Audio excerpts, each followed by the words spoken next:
Hello दोस्तों, welcome to Doval talk. आज की वीडियो में हम लोग बात करने वाले हैं कि इस बार रेलवे ग्रुप डी की कट ऑफ कितनी जा सकती है। क्या 2018 से हाई कट ऑफ आपको देखने को मिलेगी, या फिर 2018 के बराबर कट ऑफ जा सकती है, या फिर 2018 वाली वैकेंसी से थोड़ी कम कट ऑफ रह सकती है। और इससे पहले भी मैंने एक कट ऑफ के ऊपर वीडियो बनाई थी, जिसमें मैंने आप लोगों को बताया था कि इस बार रेलवे ग्रुप डी में हाई कंपटीशन नहीं है और इतनी ज़्यादा कट ऑफ हाई नहीं जाएगी।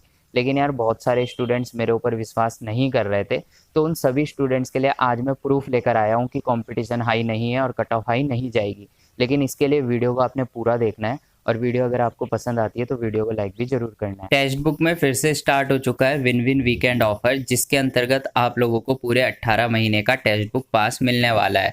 आपको बस टेक्स्ट बुक का 499 वाला पास बाय करना है, और पास बाय करते वक्त मेरा कूपन कोड DT10 अप्लाई करना है। जैसे ही आप मेरा कूपन कोड DT10 अप्लाई करोगे, आप लोगों को 124 रुपीज़ का ऑफ मिल जाएगा, और यही पास आपको 375 रुपीज़ का मिल जाएगा। 375 रुपीज़ में पूरे 18 महीने की वैलिडिटी आप लोगों को मिलेगी, जिसके अंतर्गत आप 560 से भी ज़्यादा एग्जाम्स के 43,000 से भी ज़्यादा मॉक टेस्ट लगा सकते हो। वैसे इस 375 वाले पास के अंदर आप लोगों को पूरे 1 साल की वैलिडिटी मिलती है, पर क्योंकि अभी विन विन वीकेंड ऑफर चल रहा है तो आपको पूरे 18 महीने की वैलिडिटी मिल रही है। तो इस टाइम पर ज़्यादा अच्छा मौका है अगर आपको मॉक टेस्ट खरीदना है। तो इसका लिंक मैं डिस्क्रिप्शन में दे रहा हूँ, आप सारी चीज़ें चेक कर सकते हैं, और अगर आपके पास मॉक टेस्ट नहीं है तो आप बाय कर सकते हैं। आप लोगों ने देखा होगा, मैं कम्युनिटी में लगातार कुछ ना कुछ पोल डालता रहता हूँ, और आजकल तो मैं जीके के क्वेश्चंस डाल रहा हूँ। लेकिन यार मैंने देखा बहुत सारे स्टूडेंट्स ऐसे हैं जो जीके के क्वेश्चंस का गलत जवाब दे रहे हैं। मैं तो सोच रहा था यार, जैसे जैसे एग्ज़ाम पास आ रहा है आप लोग अपनी तैयारी बेहतर कर रहे हो, लेकिन यार अब दुख होता है देखकर जब पता चलता है कि यार स्टूडेंट्स तो पढ़ ही नहीं रहे हैं। मैंने परसों एक पोल डाला था जिसमें मैंने पूछा था first metal of the periodic table, मतलब कि पीरियोडिक टेबल की पहली धातु क्या है। और वहाँ पर यार 56% स्टूडेंट गलत जवाब दे रहे हैं, हाइड्रोजन पे टिक मार रहे हैं। यार आप खुद ही बताओ, हाइड्रोजन मेटल है या नॉन मेटल है। हाँ, कहीं कहीं पे किसी किसी केस में वो एक्सेप्शनल केस आता है जहाँ पर हाइड्रोजन मेटेलिक कैरेक्टर शो करता है। लेकिन यार अगर आप रेलवे और एसएससी के एग्जाम्स में देखोगे ना, तो इसका सही जवाब हाइड्रोजन नहीं माना जाता, इसका सही जवाब लिथियम माना जाता है। क्योंकि पहला जो मेटल होता है पीरियोडिक टेबल का वो लिथियम होता है। लेकिन यार फिर भी 56% स्टूडेंट गलत जवाब दे रहे हैं। 39% स्टूडेंट ने सिर्फ और सिर्फ लिथियम मारा है, अदरवाइज सब ने, ज़्यादातर स्टूडेंट्स यहाँ पर हाइड्रोजन बोल रहे हैं। तो अब बताओ आपकी तैयारी कितनी अच्छी है। क्या इस तैयारी के बेस पे आप ये कहते हो कि आप रेलवे ग्रुप डी एग्ज़ाम को क्रैक करोगे? भाई जो वहाँ पर स्टूडेंट एग्ज़ाम देने आएंगे ना, उनकी तैयारी आपसे ज़्यादा बेहतर होगी, और आप कहीं ना कहीं पीछे रह जाओगे अगर ऐसे उल्टे सीधे जवाब दोगे। और यही चीज़ होती है यार, स्टूडेंट को लगता है मैं पढ़ रहा हूँ, मैं पेपर भी सही करके आया हूँ। अब अगर यही क्वेश्चन पेपर में आ जाता तो आप वहाँ पर हाइड्रोजन टिक मार के आते, और आपको ये लगता मैंने तो सही मारा है। लेकिन बाद में जब आंसर की आती ना, आपको पता चलता कि मैंने तो गलत मारा था, और जहाँ आपको पहले लग रहा था ना मैं 80 अटेम्प्ट करके आया, वो काट पीट के गलत होके कहीं ना कहीं 70 पे आ जाते हैं, और कट ऑफ वही रहती 65 टू 70 के बीच, जो कि मैं लगातार आपको बोलता आ रहा हूँ। चलो ये तो एक क्वेश्चन था, मैंने सोचा हो जाती है यार गलती, एक आधे क्वेश्चन में कोई भी गलती कर देता है, इंसान ही है। इसके बाद मैंने एक और क्वेश्चन डाला जिसमें मैंने पूछा largest cell of human body, मानव शरीर की सबसे बड़ी कोशिका कौन सी है। तो इसमें भी यार 74% स्टूडेंट न्यूरॉन पे मार रहे हैं, मतलब कि नर्व सेल पे, तंत्रिका कोशिका बता रहे हैं, जबकि वो सबसे बड़ी नहीं, मानव शरीर की सबसे लंबी कोशिका है, और आप उस पर टिक मार रहे हो। सिर्फ यहाँ पर 17% स्टूडेंट ने सही जवाब मारा है फीमेल एग, मतलब कि मादा अंडा। मादा अंडा जो होता है ह्यूमन बॉडी का सबसे बड़ा सेल होता है। तो देखो यार, इस तरीके से आप गलत जवाब मार रहे हो, और वो भी इतने बेसिक क्वेश्चन के। यार ये तो एक बेसिक क्वेश्चन हो गया कि मानव शरीर की सबसे लंबी कोशिका कौन सी है, नर्व सेल। सबसे बड़ी कौन सी है, मादा अंडा। सबसे बड़ा ओवरऑल सेल कौन सा होता है, ऑस्ट्रिच का एग। सबसे छोटा सेल मानव शरीर में कौन सा होता है, स्पर्म। तो यार ये तो बेसिक क्वेश्चन हो गए ना, बेसिक क्वेश्चन को भी आप गलत कर रहे हो। और उसके बाद आप लोग कमेंट में लिखते हो यार एनटीपीसी वाले स्टूडेंट्स हैं, वो सीट खा जाएंगे, वो कट ऑफ को 70 75 80 पे पहुंचा देंगे। बताओ कहाँ है वो एनटीपीसी वाले स्टूडेंट। मेरे पोल्स में 10,000 से लेके 13,000 तक पोल आए हैं। बताओ इनमें कहाँ है वो एनटीपीसी वाले स्टूडेंट जो गलत जवाब मार रहे हैं।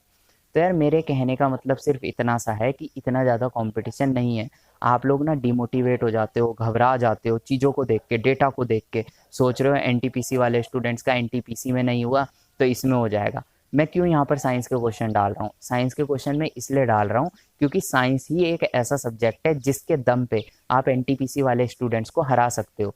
क्योंकि जो भी स्टूडेंट एनटीपीसी की तैयारी करता है या फिर एसएससी वगैरह एग्जाम की तैयारी करता है, वो जीके को ओवरऑल पढ़ता है, ना कि वो साइंस को एक स्पेशल सब्जेक्ट लेके पढ़ता है। ग्रुप डी में तो साइंस एक स्पेशल सब्जेक्ट है, आप साइंस पे स्पेशल ध्यान दे रहे हो, लेकिन इनके में साइंस एक स्पेशल सब्जेक्ट नहीं होता, ये जीके के अंदर ही आता है। तो ये ऊपर ऊपर से पढ़ते हैं, लेकिन ग्रुप डी वाले स्टूडेंट साइंस को डिटेल में पढ़ रहे हैं। तो इसी सब्जेक्ट के माध्यम से आप लोग एनटीपीसी वाले स्टूडेंट्स को हरा सकते हो। और आप लोगों ने तो देख ही लिया स्टूडेंट कैसे गलत जवाब दे रहे हैं। अब चाहे वो एनटीपीसी वाले स्टूडेंट जवाब दे रहे हो चाहे ग्रुप डी वाले, गलत जवाब का मतलब तो गलत जवाब होता है। तो यार अब ना आप लोगों को लगातार मेहनत में लगे रहना है। कंपटीशन इतना ज़्यादा हाई नहीं है जितना आप समझ रहे हो।